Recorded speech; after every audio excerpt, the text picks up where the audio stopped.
سلام، خوش اومدین به یکی دیگه از ویدیوهای رسانه گویا. توی این ویدیو اول میخوام براتون چند تا سوال مطرح کنم.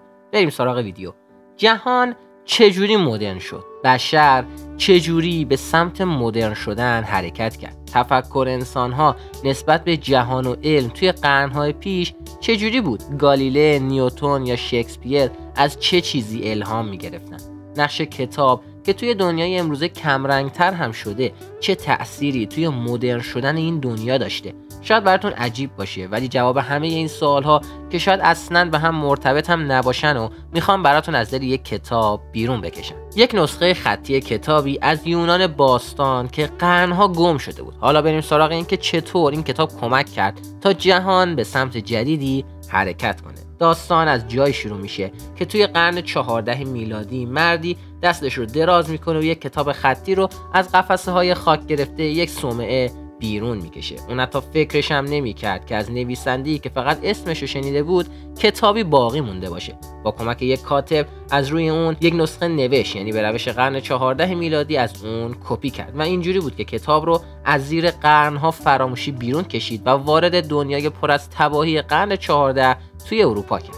اسم اون کتاب پیدا شده در باب طبیعت چیزها بود، نوشته یک فیلسوف یونانی به اسم لوکرتیوس، و کل این کتاب در باب طبیعت چیزها یک شعر بلند در ستایش زندگیه که بعد از آزاد شدنش از صومعه آروم آروم تو جهان چرخید و مدام خونده شد و باعث تغییر دنیا شد. این اپیزود داستان یک انسان عاشق کتاب، یک کتاب و یک پیچ مهم توی تاریخ جهانه. پس تا انتها همراهمون باشین. زمستون سال 1417 میلادی فردی به نام پوجو براچولینی تو دل سرما به سمت یک صومعه دور افتاده میرفت که معروف بود کلی نسخه های خطی قدیمی از کتاب ها توی اونجا هستن. آقای پوجو سالها تو دم و دستگاه پاپ کار میکرد و این اواخر حتی منشی مخصوص پاپ بود. اما خب دعوای قدرتمندای کلیسا باعث شد پاپ برکنار بشه و پوجو هم بیکار بشه، یا حتی بهتره بگیم آزاد بشه تا بتونه بره سراغ عشق قدیمیش یعنی کتاب. پوجو برای پیدا کردن کتاب‌های خطی باید سراغ صومعه‌های قدیمی و کتابخونه‌های درون این صومعه‌ها میرفت، برای اینکه قرن‌ها بود که فقط توی صومعه‌ها بود که میشد کتاب پیدا کرد. البته مردم عادی به هیچ وجه اجازه دسترسی به این کتاب‌ها رو نداشتن. در واقع راهبه‌ها توی این صومعه‌ها نگهبانای کتاب نبودن، بلکه زندانبانان علم بودن و خب تو کارشون هم عالی بودن. به همین خاطر کلی تلاش میکردن که کتاب‌هایی که طی این سالها جمع کرده بودن هرگز به دست مردم نرسه و تازه موازی با این کار حواسشون به این بود که خودشون هم یه وقت به این کتاب‌های غیر دینی و به تعبیر خودشون سمی آلوده نشن. جالبه که بدونید عمدن این صومعه‌ها توی جاهای دور افتاده ساخته شده بودن تا راهبه‌هایی که محافظ اونها بودن بتونن راحت‌تر در مقابل وسوسه‌ها و کنجکاوی‌های زمینی از اونها محافظت کنن. همین پوجوی داستان ما باید کلی راه تو مسیرهای صعب العبور طی می‌کرد تا به مقصد خودش برسه، اما رسیدن به این صومعه‌های دور و تاریک قسمت ساده ماجرا بود. داستان از جایی شروع می‌شد که پوجو باید راهبه‌ها رو با چرب زبونی، توصیه نامه و حتی گاهن با رشوه راضی میکرد که بذارن وارد زندان کتاب‌ها بشه و بتونه این کتاب‌ها رو ببینه و این کار به شدت سخت و پیچیده بود. البته که پوجو هم کم کسی نبود. اون ارتباطای بسیار خوبی با بزرگای کلیسا داشت و از اونها برای گرفتن نامه‌های تحت عنوان توصیه نامه یا معرفی نامه استفاده میکرد. از طرفی خود پوجو هم فردی بسیار خوشنشین، با سیاست، بسیار چرب زبون و خلاصه که آدم اغوا کننده‌ای بود. اینجوری بود که میتونست درهای جهان ممنوعه رو باز کنه و گنج‌های درون اون یعنی همین کتاب‌ها رو بخونه. صومعه‌هایی که براتون گفته بودم چند صد سال تلاش کرده بودن تا تمامی کتاب‌های یونان باستان رو جمع کنن، اما چیزی که باعث شد بخشی از این کتاب‌ها باقی بمونن این بود که توی قدیم کتاب‌ها روی پوست‌های دباغی شده نوشته می‌شدن و اون پوست‌ها دوام فیزیکی خوبی داشتن. البته که برای همین هم کلیساها برنامه خاص خودشونو داشتن. اونها به خاطر گرون بودن این پوست‌ها اونا رو از بین نمی بردن، ولی با چاقو، فرچه و اسید لیمو متن‌های کتابایی رو که دوست نداشتن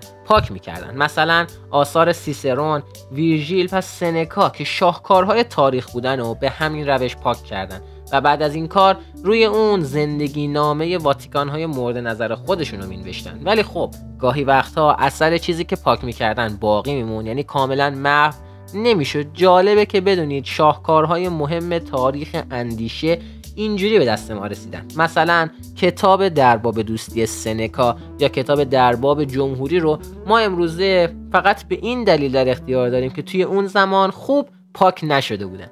ولی حالا بذارین یکم درباره مشکلات و شرایط اون زمان براتون بگم. جالبه بدونید که اون زمان جایی که این پاکسازی ها و دوباره نویسی ها انجام میشد اسمش کتابت خونه بود و یه قانون خیلی مهمم داشت، قانون سکوت. هیچ کس حق صحبت با کس دیگه‌ای راجع به هیچ موردی رو نداشت. حتی راهبه ها برای انجام کارها از زبان بدن خودشون استفاده میکردن. مثلا اگه یک کاتبی به کسی که براشون کتاب می آورد میخواست بگه یک کتاب مورد تایید کلیسا برام بیار، زبون اشارش این بود که باید دستشو دراز میکرد و وانمود میکرد که با احترام تمام داره صفحه های خیالی رو ورق میزنه. بعد دستش رو به سمت سرش میبرد و چیزی شبیه به تاج رو درست میکرد. اما اگه همین کاتب کتابی میخواست از زمان یونان باستان، باید 2 تا انگشت دستشو فرو میکرد تو دهنش و جوری وانمود میکرد که انگار داره حالش به هم میخوره تا براشون کتابو میآوردن. خلاصه شرایط تو سال 1417 اینجوریا بود. حدود 1450 سال قبل از اینکه پوجو کتاب در باب طبیعت چیزها رو آزاد کنه، شعر لوکرتیوس توی دنیای باستان میچرخیده و خونده میشده. تو آثار خیلی از متفکران و فیلسوفان باستان به لوکرتیوس و شعرش اشاره شده و دوره‌ای بسیار محبوب بوده. برای مثال اویدیوس، حماسه سرای بزرگ دنیای غرب، توی یکی از کتاباش بعد از کلی تمجید از کتاب در باب طبیعت چیزها با این مضمون نوشته که سرانجام روزی خواهد آمد که اشعار لوکرتیوس فراموش می شود. منتها این اتفاق زمانی می افتد که تومار جهان از هم پیچیده و کار عالم تمام شده باشد. اینم بگم که این کتاب اصلاً کتاب آسونی نیست. 7400 خط شعر به زبان لاتینی که به نحوی پیچیده است و خب خوندنش اصلاً ساده نیست. اما توی این کتاب راجع به مسائل متفاوتی صحبت میشه، از زندگی گرفته تا مرگ. لوکرتیوس مخاطبای خودش رو برای پذیرش مرگ و اینکه اساساً مرگ که چرخه زندگی رو تکمیل میکنه صحبت کرده. لوکرتیوس شر بزرگ رو این میدونه که آدم‌ها فکر کنن راز این جهان رو میدونن. وقتی پوژو با اون همه سختی و مشقت کتاب در باب طبیعت چیزها رو بیرون آورد، بلافاصله کتاب رو برای دوستش یعنی نیکولی توفرولانس فرستاد. نیکولو که کتابو خوند انقدر لذت برد که بلافاصله با خط خودش که از قضا خط بسیار زیبایی هم بود یک نسخه دیگه ازش نوشت و به چند نفر داد که اونو مطالعه کنن و اونها هم به دیگران بدن. شعر باستانی داشت آروم آروم از خواب بیدار می شد. امروز بیش از 50 نسخه خطی که عدد بسیار قابل توجهیه از اون کتاب موجوده. تازه بعدش هم ماشین چاپ گوتنبرگ تو اروپا شروع به چاپ کردن نسخه های چاپی کرد و رفته رفته کتاب فراگیر شد و به دست آدم های مهم اون زمان رسید. مثلا یک فیلسوف فلورانسی جوان بی سر و صدا کتاب رو جرعه می نوشید و ازش نسخه برداری میکرد، طوری که اثرات این شعر تو همه جای آثارش پیدا میشه. منظور من از اون فیلسوف نیکولو ماکیاولیه که پدر علم نوین سیاست محسوب میشه. خب بذارین براتون یه مثال دیگه هم بزنم. توی قرن 15 میلادی کتاب میرسه به دست فیلسوف و سیاستمدار مهم انگلیسی یعنی توماس مور. توماس اوایل که کتاب رو میخونه از اون بدیش میاد، ولی رفته رفته عاشق این کتاب میشه و زلزله‌ای توی افکار توماس مور به راه میفته که این باعث میشه توماس مور به عنوان صدر اعظم انگلستان تحولات عظیمی رو توی کشور ایجاد کنه.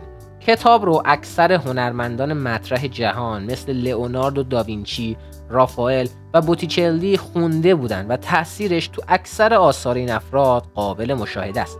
یکی از مهمترین چهره‌هایی که شیفته شعر لوکرتیوس شده بود شکسپیره که رد پای این اشعار رو میشه توی اکثر نمایشنامه‌هاش از رومئو و جولیت گرفته تا هملت مشاهده کرد.